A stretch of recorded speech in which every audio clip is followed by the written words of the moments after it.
I am a pediatric dentist by training, but more from the public health perspective. So since 2010, I've been working as a dentist, but more on the policy and program level. So I recently finished my doctoral program in public health. I started when my son was 1, and now he's 5. So this corona pandemic changed a lot what I planned, not just this year, but maybe for the last 10 years. So I got this professorship at Mount Sinai Hospital as assistant professor and working on my research, building on my network, collaboration. And since the second week of March, everything stopped. My clinic stopped. And I'm working on different jobs and organizations. So I'm working 3 part-times, including Mount Sinai, and it all stopped. So I was technically jobless without any guarantee or promise when I can go back. I think financially it's tough, but also vocational-wise, like I want to be used to, all my skills in public health and others. I want to be helpful in being useful in this kind of pandemic. So I signed up to volunteer in COVID units, and I was able to witness what that really means, the pandemic. And then the rate goes down, which is great. So I was not needed anymore. And on the floor, the COVID unit, the floor was closing down.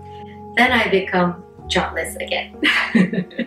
So it was confusing time because that was definitely not what I planned, and I didn't know when that will end. It was kind of a deja vu too, because in 2009 and 10, when I just graduated dental school 10 years ago, I really couldn't get a job for like half a year as a newly graduated dentist.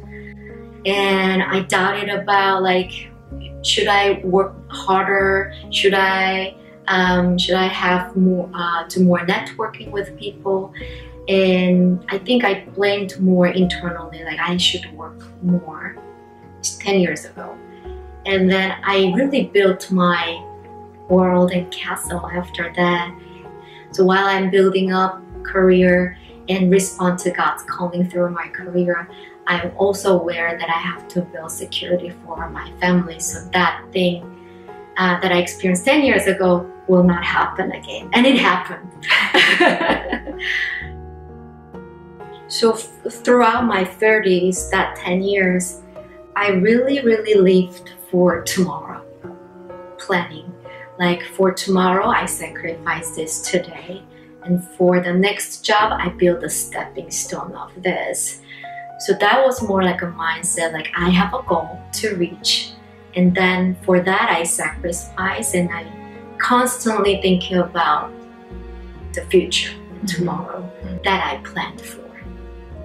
And now, going this through a second time, I think it really gave me a full, deeper level of dependency, not like giving up, but acknowledging that there are things that is beyond my control. No matter how hard I try to build my security, there will be something that shake up my life again. This experience, and I can say suffering, really taught me how to be still, how to be curious, not just finding answer, and expecting, not knowing what it is, and be grateful for what I have today. I think God is teaching me, first, I don't have to live life 120%. Secondly, God is teaching me not to plan, but still content. And lastly, I think He's teaching me there are things that I need to do as my responsibility, but there are things that 100% His responsibility and only He can do. So knowing what I can do and what He can do, it made it clear that I don't need to worry about things what I cannot control or under my responsibility. Gives me a lot of peace.